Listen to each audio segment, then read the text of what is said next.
فائز ہم نہیں دیکھتے، تم کسی بھی اعتبار سے ہم سے بہتر نہیں ہو، بلکہ ہم تو تمہیں جھوٹا سمجھتے ہیں، بل نظنکم کاذبین، ہم تم سب کو جھوٹے سمجھتے ہیں۔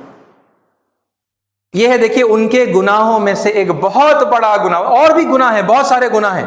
جس میں نوح علیہ السلام کی قوم، بھارت میں رہنے والے لوگ اس زمانے کے اندر مبتلا ہو گئے تھے۔ اور یہ جو منو ہیں، یعنی اس میں تھوڑی سی مطلب ہم اگر ڈیٹیل میں جائیں گے تو پھر باتیں اور واضح ہوں گی۔ دیکھیے اس میں ایک پہلی بات یہ ہے کہ منو دراصل جو ہے وہ کسی کا نام نہیں ہے، منو ایک ٹائٹل ہے، ایک خطاب ہے، ٹھیک ہے، ایک پدھتی ہے، ایک پوزیشن ہے جو بعض بہت بڑے لوگوں کو دیا گیا۔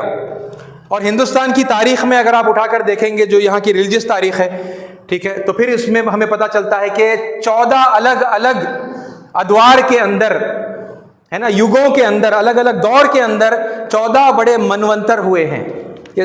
14 منونتر کہتے ہیں، وہ بڑے بڑے جو دور گزرے ہیں تو وہ 14 منونتر ہے۔ ہر منونتر کے اندر ایک منو ہوئے ہیں، ایک مہارشی ہوئے ہیں، ایک عظیم الشان پیغمبر ہوئے ہیں، ٹھیک ہے، جن کو منو کا خطاب دیا گیا۔ اب یہاں پر دیکھیے غور کرنے والی بات ایک ہے کہ ایک تو وہ منو ہے جو سب سے پہلے منو ہے، سب سے پہلے انسان ہیں، جنہیں لوگ آدم علیہ السلام کے نام سے جانتے ہیں، ایڈم کہتے ہیں، ہے نا، ببلیکل لینگویج کے اندر انہیں ایڈم کہا جاتا ہے۔ عربی جاننے والے، قرآن پڑھنے والے اور جو مسلم ہیں عام طور پہ وہ آدم کہتے ہیں انہیں، آدم علیہ السلام، ٹھیک ہے۔ اور انہی کا ایک نام ہے سویم بھو منو، وہ بھی منو ہیں مگر کون سے والے منو؟ وہ سویم بھو منو ہے۔ سویم مطلب اپنے آپ، بھو مطلب ہو جانا، یعنی عام طور پر انسان کیسے پیدا ہوئے ہیں؟ وہ بچے کی شکل میں، یعنی ان کی ولادت ہوتی ہے، ان کی پیدائش ہوتی ہے، پھر وہ بڑے ہو کر یعنی جوان ہوتے ہیں، ایک اڈلٹ جو ہے وہ بنتے ہیں۔ لیکن سیدنا آدم علیہ السلام کو ایک اڈلٹ فارم کے اندر، ہے نا، ایک آدمی کی شکل میں اللہ تعالیٰ نے بنایا اور پھر ان کے اندر روح پھونکی اور انہیں اس حالت کے اندر جو ہے زندگی بخشی گئی، زندگی دی گئی۔ تو ان کا کتنا مناسب نام ہے دیکھیے ہماری سنسکرت لینگویج کے اندر، سویم بھو منو، وہ منو جو اپنے آپ اپنے اڈلٹ فارم کے اندر جو ہو گئے، ہے نا، تو وہ یعنی ان کا ایک نام ہے۔ اور یہ وہی ہے جن کے بارے میں کچھ دن پہلے مولانا ارشد مدنی صاحب نے جمعیت علماء ہند کے خطاب میں، خطاب عام کے اندر جن کا ذکر کیا تھا، انہوں نے خالی منو کہا تھا اور لوگوں نے پھر ان کو دوسرے منو کے ساتھ میں کنفیوز کر لیا، ہے نا۔ تو یہ وہ نہیں ہے نا، یہ سویمبھو منو ہے۔ اور آدم جو نام ہے یہ خود سنسکرت نام ہے، یہ عربی نام نہیں ہے، یہ فارسی نام نہیں ہے۔ آدم کو سنسکرت میں جب ہم اس کا اچارن کرتے ہیں، جب ہم اس کو پروناؤنس کرتے ہیں تو آدم اس کا جو ہے پروننسیشن ہوتا ہے۔ جیسا لینگویجز جب چینج ہو جاتی ہیں تو پروننسیشن چینج ہو جاتا ہے۔ یہی ورڈ جب انگلش میں کہا جاتا ہے تو ایڈم کہتے ہیں، ایڈم، ہے کہ نہیں؟ تو بالکل اسی طرح سے سنسکرت میں اسے جب پڑھا جاتا ہے تو آدم کہا جاتا ہے۔ آدم کا مطلب ہے سب سے پہلا آدمی، یعنی عین مناسب انہی کے لیے ہے کہ وہی ہے سب سے پہلے آدمی جن کو اس کائنات کے مالک نے پیدا کیا، ٹھیک ہے۔ اور پھر ان کا جو جوڑا تھا جنہیں مسلمان حوا علیہ السلام کہتے ہیں، حوا ان کا نام ہے، ٹھیک ہے، ان کو کرسچنز یا ببلیکل لینگویج کے اندر ایو کہا جاتا ہے، ٹھیک ہے۔ انہی کا نام سنسکرت کے اندر حویوتی،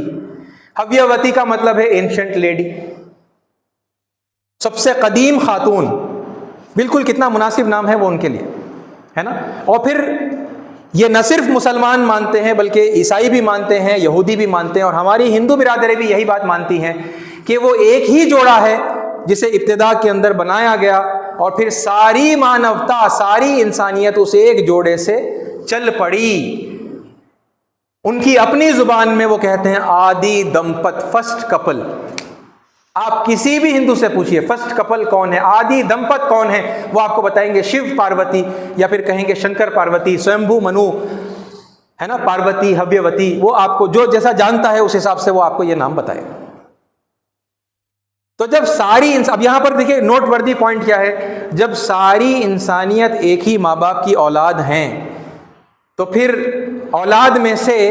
کس کو یہ حق ملتا ہے کہ وہ پیدائش کی بنیاد کے اوپر، جنم کے آدھار پر اپنے آپ کو برتر کہے اور کسی اور کو کمتر سمجھے؟ جب ماتا پتا ایک ہے، ماں باپ ایک ہی ہیں، تو پھر ساری جو اس میں سے سنتان نکلے گی، جو اولاد پیدا ہوگی، وہ سب اسی ماں باپ کی سنتان ہے، ان کی رگوں میں وہی ماں باپ کا خون دوڑ رہا ہے۔ تو پھر پیدائش کی بنیاد کے اوپر، جنم کے آدھار پر کوئی برتر اور اونچی جاتی کا کیسے ہو سکتا ہے، کوئی نچلی جاتی کا کیسے ہو سکتا ہے کہ نہیں؟ مگر اس زمانے میں لوگوں نے، نوح علیہ السلام کی قوم نے، مہارشی منو کی قوم نے لوگوں کو جاتیوں کے اندر بانٹا تھا، اور لوگوں کو وہ بانٹ کر جنم کے آدھار پر انہیں نیچ اور کمتر سمجھتے تھے۔ اچھا، یہ کون سے منو ہیں جن کے بارے میں ابھی میں نے جو آیتیں پڑھی ہیں، یہ کون سے منو ہیں؟ یہ ایک اور منو ہے، یہ وہ تو سوئمبھو منو تھے، سیدنا آدم علیہ السلام سوئمبھو منو۔ یہ جو منو ہے، یہ ہماری ہندوستانی پرمپراؤں کے انوسار یہاں پر جو پران، جو ایک دھارمک گرنتھ ہے، ٹھیک ہے، ہماری ہندو قوم کے دھارمک گرنتھ ہے پران، تو پرانوں کے اندر یہ ایک اور منو ہے جن کا ذکر ہمیں ملتا ہے۔ جیسے میں نے آپ سے پہلے بھی کہا، منو ایک ٹائٹل ہے نا۔ یہ کون سے منو ہیں؟ یہ مہاجل پلاون والے منو ہیں، اور ان کا نام بھی آیا ہے بھوشیہ پران میں، ان کا نام آیا ہے نیوہ۔ اور نیوہ کا مطلب سنسکرت کے اندر آپ اٹھا کر دیکھیں سنسکرت کی ڈکشنری، نیوہ کا مطلب ہے کشتی والا۔ اور کشتی والے پیغمبر کے بارے میں آپ کسی بھی مسلمان سے یا عیسائی سے پوچھئے، وہ آپ کو فٹ سے بتائے گا یہ تو نوح علیہ السلام کی بات ہو رہی ہے، کشتی ہے نا، سیلاب عظیم والے منو، مہاجل پلاون والے منو، یعنی سیلاب عظیم والے منو، دا منو آف دا گریٹ ڈیلیوج۔ اور کم و بیش تقریباً ویسا ہی واقعہ پرانوں کے اندر آج بھی پایا جاتا ہے جو ہم قرآن مجید میں پڑھتے ہیں، اور جو بائبل کے اندر جو پایا جاتا ہے سیدنا نوح علیہ السلام کا واقعہ، کہ انہوں نے ایک لمبا عرصہ دنیا کے اندر گزارا، لوگوں کو سچائی کی طرف انہوں نے بلایا، دعوت دی، اور اکثر لوگوں نے ان کی بات نہیں مانی، تو پھر ان کو اللہ تعالیٰ نے دنیا ہی میں عذاب دے دیا۔ اور عذاب کیا تھا؟ آپ جانتے ہیں، طوفان کا عذاب تھا، سیلاب عظیم کا عذاب تھا، ہے نا۔ اسے آج کل کی ٹرمینالوجی میں ہم کہیں گے سونامی، ہے نا، سونامی اور خطرناک بارشیں، کہ آسمان جو ہے کھل گیا اور برس پڑا، اور زمین ابل پڑی، اور جو ہے اس طریقے سے پورا ہر طرف جو ہے یعنی پانی حد سے تجاوز کر گیا، اور جتنے لوگ تھے ان میں سے بے شمار میکسیمم لوگوں کو اس پانی نے، اس طوفان نے ڈبا دیا۔ یہ جو منو ہیں مہاجل پلاون والے منو، ان کا تذکرہ 4 پرانوں میں ہوتا ہے، ٹھیک ہے، جہاں پر منو کے اپادھی کے ساتھ یا ٹائٹل کے ساتھ 3 پرانوں میں ہوتا ہے، یعنی متسیہ پران میں ہوتا ہے، واقعہ پورا ہے لیکن منو کے خطاب کے ساتھ میں، وہاں نوح نام نہیں ہے، ٹھیک ہے، مرکنڈیہ پران کے اندر ہے، اور سریمد بھگوت مہا پران کے اندر منو کے نام سے ان کا وہ واقعہ درج ہے۔ کم و بیش ویسا ہی ہے جیسا قرآن میں ہے اور بائبل کے اندر ہے نا۔ اور بھوشیہ پران کے اندر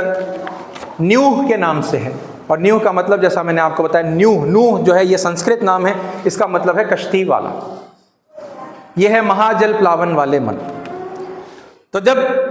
ہندوستان کی اتنی قدیم دھارمک گرنتھوں کے اندر، پرانوں کے اندر جب یہ تذکرہ پایا جا رہا ہے، یعنی یہ شخصیت یہاں کی ہے نا، اور بھی ثبوت ہیں، اور بھی بہت سارے دلائل ہیں جو اس بات کو ثابت کرتے ہیں کہ نوح علیہ السلام ہندوستان کے پیغمبر ہیں۔ سب سے پہلے باشریت پیغمبر سیدنا نوح علیہ السلام ہیں، ہم لوگ جانتے ہیں اور یہ بات مانتے ہیں مسلمان، وہ یہاں کے ہندوستان کے، بھارت کے پیغمبر ہیں۔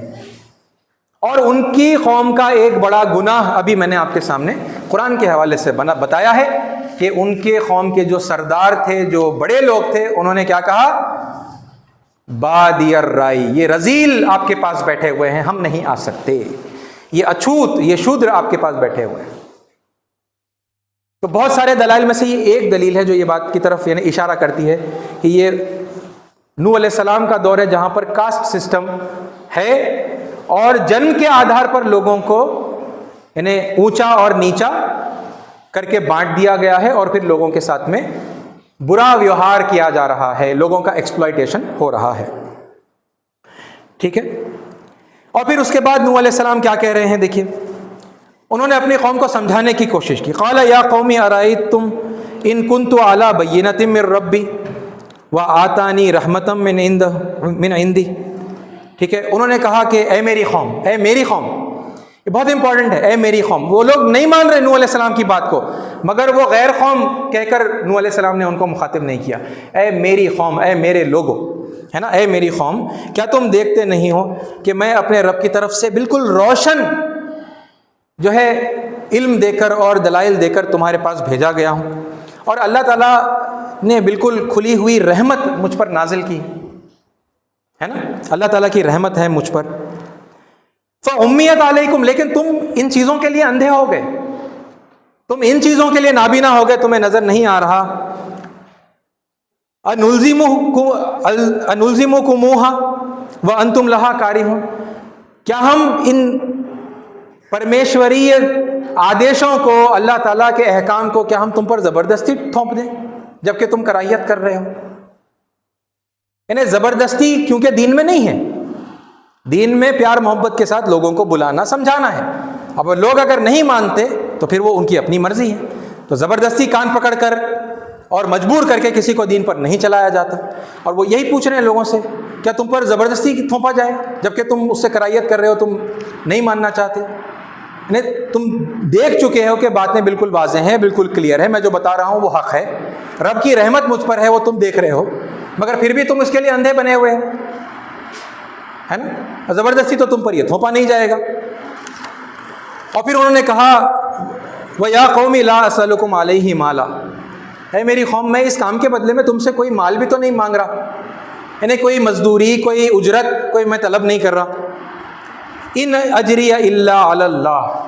میرا جو اجر ہے وہ پرمیشور پر ہے، پرمیشور کے ذمے ہے، اللہ کے ذمے ہے. ٹھیک ہے. اور پھر آگے دیکھیے وما انا بطارد الذین آمنوا، اور یہ لوگ جو ایمان لائے ہیں میں انہیں دور نہیں کر سکتا. کون لوگ؟ وہ جنہیں سردار اچھوت کہہ رہے ہیں، شودر کہہ رہے ہیں. ان کو منو نے کیا کیا؟ ان کو منو نے گلے سے لگایا. یعنی یہ کتنی بڑی بات ہے جو آج کے دلت سماج کو نہیں معلوم ہے، اور وہ بس ان باتوں سے واقف ہے جو انسانیت کے خلاف ہیں، جن کو منوسمرتی کے اندر ایڈ کیا گیا ہے. اور یہ میں نہیں کہہ رہا، یہ منوسمرتی کے اسکالرز خود کہتے ہیں، جو ہندو، جو ودوان ہیں، جو پنڈت ہیں، وہ خود بتاتے ہیں کہ یہ جتنی غیر انسانی تعلیمات اور احکامات جو ہیں جو منوسمرتی کے اندر پائی جاتی ہیں، وہ یعنی آپ دیکھ کر کوئی انسان کامن سینس سے بتا سکتا ہے کہ یہ غیر انسانی ہے، تو پھر یہ کسی پیغمبر کا قول نہیں ہو سکتا، کسی پیغمبر کی، کسی رشی کی تعلیم نہیں ہو سکتی. وہ خود کہتے ہیں، وہ خود جو اس کے اسکالرز ہیں، ہندو اسکالرز ہیں، وہ خود بتاتے ہیں کہ نہیں، یہ سب جو ہے یہ بعد میں داخل کی گئی ہیں، ملاوٹ کی چیزیں، لوگوں کو ایکسپلائٹ کرنے کے لیے باتوں کو ٹویسٹ کیا جاتا ہے، ٹرن کیا جاتا ہے، مینیپولیٹ کیا جاتا ہے. اور آپ جانتے ہیں اس موضوع کے اوپر میں آپ کے سامنے کئی جمعہ پہلے، آپ کو یاد ہوگا، میں نے حضرت عائشہ کی عمر کی سلسلے میں جو حضور اکرم محمد صلی اللہ علیہ وسلم کے اوپر جو الزام لگتا ہے کہ چھوٹی بچی، نابالغ بچی کے ساتھ یعنی آپ نے نکاح کر لیا، وہ جو الزام لگتا ہے، اس ٹاپک کے حوالے سے میں نے آپ کو بتایا تھا کہ ہر دور میں اللہ تعالیٰ کے جو پیغمبر رہے ہیں، یا اللہ تعالیٰ کے جو طرف سے خبردار کرنے والے جو نیک بندے آئے ہیں، پیغمبر اگر نہیں بھی ہوں گے وہ، تو ان کو، ان کے مشن کو، ان کے سچے پیغام کو روکنے کے لیے دو موقعوں کے اوپر، دو بڑے موقعوں کے اوپر ان کے اوپر الزامات دھرے گئے. ایک ان کے جیتے جی ان کے اوپر الزام دھرے گئے تاکہ لوگ ان سے بیزار آ جائیں اور ان کی باتوں میں نہ آئیں، ہے نا، ان سے بیزار ہو جائیں اور ان کی تعلیمات سے بیزار ہو جائیں، تو پھر وہ کیا ہو جائے گا؟ دھرم سے بیزار ہو جائیں گے، ادھرم پر جمے رہیں گے. تو اس مقصد سے ان کے جیون میں، ان کی زندگی ہی میں ان پہ وہ آروپ، وہ الزام لگائے جاتے ہیں، بےہودہ الزام، اور یعنی گھٹیا الزام ان کے کیریکٹر پر اٹیک کیا جاتا ہے. میں نے ایگزامپل کے طور پر شری رام چندر جی، شری کرشن کے واقعات بھی آپ کے سامنے رکھے، ہے نا. ہر زمانے میں ہوا، کوئی نئی بات نہیں ہے. محمد صلی اللہ علیہ وسلم کے ساتھ بھی ہوا. آپ کو جھوٹا کہا گیا، اور آپ کو جادوگر کہا گیا، آپ کو کاہن کہا گیا،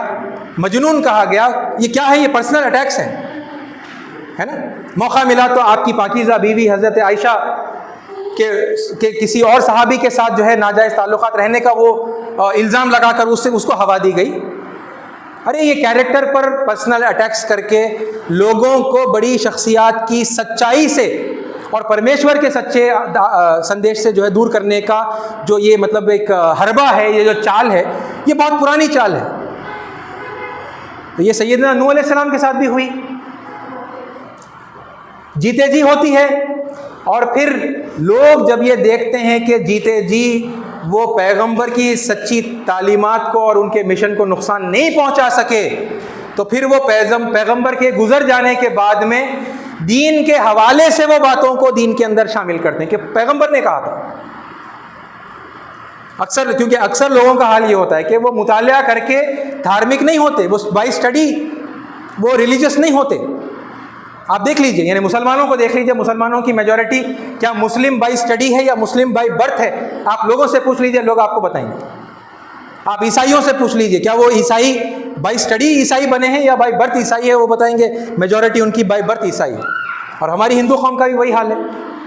کیا وہ ہمارے ہندو جو دھارمک گرنتھ ہیں وہ پڑھ کر سمجھ کر وہ ہندو ہوئے ہیں یا سناتنی ہوئے ہیں؟ تو پتہ چلا کہ نہیں، وہ تو پیدا ہو گئے کسی ہندو کے گھر میں تو وہ ہندو ہو گئے اور سناتنی ہو گئے۔ وہ بائی برتھ ہندو ہیں وہ، یا بائی برتھ سناتنی ہیں، وہ بائی اسٹڈی نہیں ہے۔ تو پھر یہ کتنا ایزی ہو جاتا ہے غداروں کے لیے، دھرم کے اور دین کے دشمنوں کے لیے، کہ وہ کسی برگزیدہ شخصیت، کسی رشی، کسی منی، کسی پیغمبر کے نام سے ہے نا تھوڑا تھوڑا کر کے پھر وہ ملاوٹی جو فریبی جو تعلیمات ہیں، جو بگاڑ ہے، وہ اس کو نبی کے نام سے، صحابہ کے نام سے وہ شامل کرتے چلے جاتے ہیں۔ لوگ سنتے ہیں ارے پیغمبر بول دیے تو پھر چلو آنکھ بند کر دیا، فالو کر لیا۔ یہی ہے جو حضرت نوح علیہ السلام کے ساتھ میں ہوا۔ نوح علیہ السلام کی سچائی، مہارشی منو، وہ منو اسمرتی والے منو ہیں، ان کی سچائی یہاں اللہ تعالیٰ قرآن مجید میں بتا رہا ہے کہ جب ان کے سردار، دیکھیے سردار بھی یعنی وہ آفر دے رہے ہیں، ان کو ہٹاؤ تو ہم تمہارے پاس آئیں گے بھی، تمہارے ساتھ بیٹھیں گے بھی، تمہاری بات بھی مانیں گے، تمہاری دعوت قبول کریں گے، تم جو سچائی کا پیغام لائے ہو ہم اسے مانیں گے۔ یعنی کیسے للچانے والا آفر ہے یہ۔ مگر شرط کیا ہے کہ یہ جو گھٹیا لوگ ہیں، یہ جو شودر ہیں، یہ جو اچھوت ہیں، ان کو پہلے تم ہٹاؤ، ان کو دھتکار دو، ان کو قریب بھی آنے نہیں دینا، تب ہم آئیں گے۔ یہ ان کا ڈیمانڈ رہنے کے باوجود مہارشی منو، مہاجل پلاون والے منو کا جو رویہ تھا وہ کیا تھا؟ انہوں نے کہا کہ میں کیسے ان ایمان والوں کو اپنے سے دور کر دوں، بھلے ہی وہ لوگ نہیں آئیں، کیونکہ ان کی ڈیمانڈ خود غیر انسانی ڈیمانڈ ہے، غیر اخلاقی ڈیمانڈ ہے۔ کیونکہ دھرم تو ایک دوسرے کی خدمت کرنا، ایک دوسرے کا خیال رکھنا، ایک دوسرے کی سہایتا کرنا، مدد کرنا، ہمدردی کرنا، یہ دھرم سکھاتا ہے۔ لوگوں کو نیچ دکھا کر ان کو دور کرنا، ان کے ساتھ غیر انسانی سلوک کرنا، یہ دھرم نہیں سکھاتا۔ نہ سناتن دھرم سکھاتا ہے، نہ پھر بات کو آنے والے جو آج اپنے آپ کو یہودی کہتے ہیں، ہے نا، جوڈائزم کے ماننے والے، وہ کیا ہے؟ موسیٰ علیہ السلام کیا پیش کر رہے تھے؟ وہی دھرم تھا نا جو سناتن، جو شروع سے جو چلا آ رہا تھا، اسے عربی میں ہم اسلام کہتے ہیں۔ اسی کو عیسیٰ علیہ السلام نے یاد دلایا، اسی کو محمد صلی اللہ علیہ وسلم نے عربی میں یاد دلایا۔ تو دین تو یعنی وہ پہلے جو منو تھے، سوئمبھو منو، وہ خود دھرم لے کر آئے تھے۔ ان کو جب دنیا میں بھیجا گیا تو زندگی گزارنے کا طریقہ بتا کر بھیجا گیا تھا ان کو۔ تو دین اور وہ کیا ہے؟ اسلام جو ہے وہ سمرپن ہے، پرمیشور کی آگیا کا پالن کرنا، اس کے آگے جھک جانا، ہے نا، اپنی مرضی کو اس کے آگے جو ہے جھکا دینا، اسے عربی میں اسلام کہتے ہیں، سرنڈر کرنا، سبمیشن کرنا۔ تو مہارشی منو، مہاجل پلاون والے منو وہی بتا رہے تھے لوگوں کو کہ آؤ اللہ کے علاوہ، پرمیشور کے علاوہ تم اور کسی کی بندگی مت کرو۔ وہ بات بھی نہیں مانی انہوں نے۔ اور پھر دوسرا ایک بڑا گناہ یہ تھا کہ لوگوں کو انہوں نے رذیل بتایا اور ان کے ساتھ غیر انسانی سلوک کرتے رہے، اور اسی سلوک پر وہ ڈٹے رہے، ہے نا۔ مگر منو نے ان لوگوں کو دور کرنے سے منع کر دیا۔ یہ نہیں جانتے، اگر یہ بات سمجھ میں آئے لوگوں کے سامنے رکھی جائے تو ان کی نفرت ختم ہوگی نا۔ اللہ تعالیٰ نے ہمیں لوگوں کے درمیان جھگڑوں کا صلح کرانے کے لیے بھیجا ہے،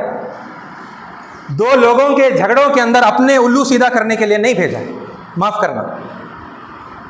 کیونکہ بہت سارے وہ لوگ جو قرآن کے ماننے والے اپنے آپ کو کہتے ہیں، جو مسلم اپنے آپ کو کہتے ہیں، میں خاص طور پر ان کو کہہ رہا ہوں، پھر باقی تو میں سب سے بات کر رہا ہوں، یعنی قرآن پر ایمان رکھنے والے، محمد صلی اللہ علیہ وسلم کو ماننے والے، وہ کیا کر رہے ہیں؟ وہ دو کمیونٹیز کو لڑا کر اپنا الو سیدھا کرنے کی وہ کوشش کر رہے ہیں۔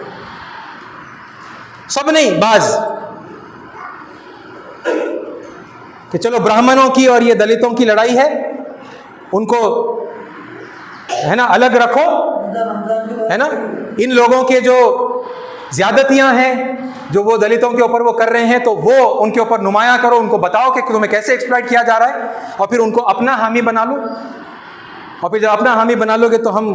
ایک کثیر تعداد کے اندر آئیں گے، اوور ویلمنگ میجورٹی ہماری بنے گی، تو پھر جب الیکشن ہوگا تو ہم ووٹنگ کے ذریعے سے ہم جیتیں گے، ہم اقتدار میں آئیں گے۔ تو پتہ چلا کہ پھر یہ پورا جو منشا ہے یہ اقتدار میں آنے جی۔ تو یہ ساتھیوں، یہ جو باتیں ہیں ان کا تعلق رمضان سے میں نے آپ کے سامنے پہلے جوڑ کر انہیں بات شروع کی ہے۔ رمضان کا مہینہ کس لیے اللہ تعالیٰ نے ہمیں عطا کیا ہے؟ لعلکم تتقون، ہے نا، تاکہ ہمارے اندر تقوی پیدا ہو۔ اور تقوی کیا ہے؟ کہ اللہ تعالیٰ کی محبت میں اس کی ناراضگی سے ڈرتے ہوئے ہم برائیوں سے اجتناب کریں۔ اور یہ برائیاں ایک ایک کر کے میں آپ کے سامنے اس حوالے سے بھی گنا رہا ہوں کہ وہ برائیاں ہیں انہیں چھوڑنا ہے۔ ہو سکتا ہے ہمارے اندر کسی بات کا تکبر ہو، ہے نا، علم کا تکبر، حسن کا تکبر، مال کا تکبر، عہدے کا تکبر، الگ الگ قسم کے تکبرات لوگوں کے اندر آتے ہیں، اور وہ دوسروں کو اگرچہ کہ اس طرح سے نیچ نہیں سمجھتے ہوں گے جیسا نوح علیہ السلام کی قوم کے اندر یا ہماری ہندو قوم کے اندر جو بعض لوگ سمجھتے ہیں، ہے نا، ان کو شودر سمجھنا یا نیچ سمجھنا اور اچھوت سمجھنا، لیکن پھر بھی یعنی کہ وہ تکبر اپنے اندر بہت سارے لوگ پاتے ہیں، ہے نا، اور کوئی نہ کوئی انداز کے اندر وہ دوسروں کو حقیر سمجھتے ہیں۔ تو یہ ایک ایسی برائی ہے جو ہمیں اپنے اندر سے نکالنا ہے۔ تو اس ماہ مبارک میں ہم اس کی طرف توجہ خصوصی کر رہے ہیں۔ اور پھر میں نے اس بات کو آپ کے سامنے کس چیز سے جوڑا؟ ان آفتوں سے جوڑا ہے جو اس وقت دنیا میں پے در پہ آپ اپنی آنکھوں سے دیکھتے چلے جا رہے ہیں، ہے نا، کہ وہ جو ترکی کے اندر بہت دور سیریا کے اندر جو زلزلہ آیا تھا، ہے نا، پتہ چلا ہے کہ بالکل پڑوس کے ملک پاکستان میں آیا ہے، افغانستان میں آیا ہے، اور اس کے جو وائبریشنز ہیں وہ دلی میں محسوس ہوئے ہیں، ہے نا۔ تو یہ گناہ جب بہت زیادہ لوگوں کے اندر بڑھ جاتے ہیں تو پھر اللہ تعالیٰ دنیا ہی میں عذاب کا شکار کر دیتے ہیں۔ قدرتی آفتیں اللہ تعالیٰ کے عذاب کا ایک طریقہ ہے نا۔ تو عزیز ساتھیوں، میں یہ بتا رہا تھا آپ کو کہ نوح علیہ السلام اپنے لوگوں کو جو کمتر جاتی کے نچلی جاتی کے جو لوگ تھے، جو بٹ گئے تھے سوسائٹی میں، ایک وہ سٹرکچر آ گیا تھا، ہے نا، لیکن نوح علیہ السلام نے ان کو دور نہیں کیا، ان کو گلے سے لگا کر رکھا۔ یہ بات ہم لوگوں کے درمیان میں لائیں گے تو لوگوں میں محبت پیدا ہوگی نا۔ تو پھر اللہ تعالیٰ نے یہ جو عبادتیں ہم کو دی ہیں، ان عبادتوں کے نتیجے میں جس طرح کا کیریکٹر ہمارا بننا چاہیے وہ کیریکٹر بنے گا نا پھر، اور پھر ہم لوگوں کے اندر وہ کام کر سکیں گے جس کے لیے اللہ تعالیٰ نے ہمیں ایمان والا بنا کر پیدا کیا ہے نا۔ ورنہ ہم یعنی عبادتیں تو کر رہے ہیں الحمدللہ، نمازیں بہت سارے لوگوں کی جاری ہیں، روزے ہمارے جاری ہیں، لیکن پھر آپ کیریکٹر دیکھیے کیسا ہے۔ میں جو آپ کو اگزامپل دے رہا تھا کہ دو لوگوں کی لڑائی میں اپنا الو سیدھا کرنے کا جو معاملہ کر رہے ہیں، یہ کیا اسلام کے اقدار ہیں؟ یہ تقویٰ ہے ہمارا، جو رمضان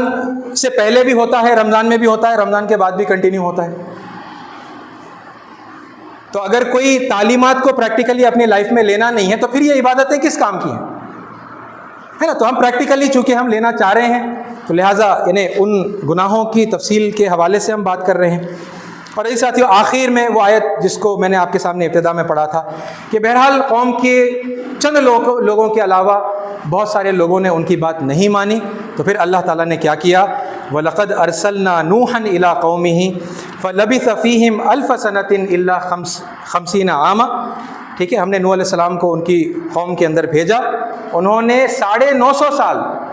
اپنی قوم کے اندر لوگوں کے سامنے دعوت دی، پھر فَأَخَذَهُمُ الطُّوفَانُ وَهُمْ ظَالِمُونَ،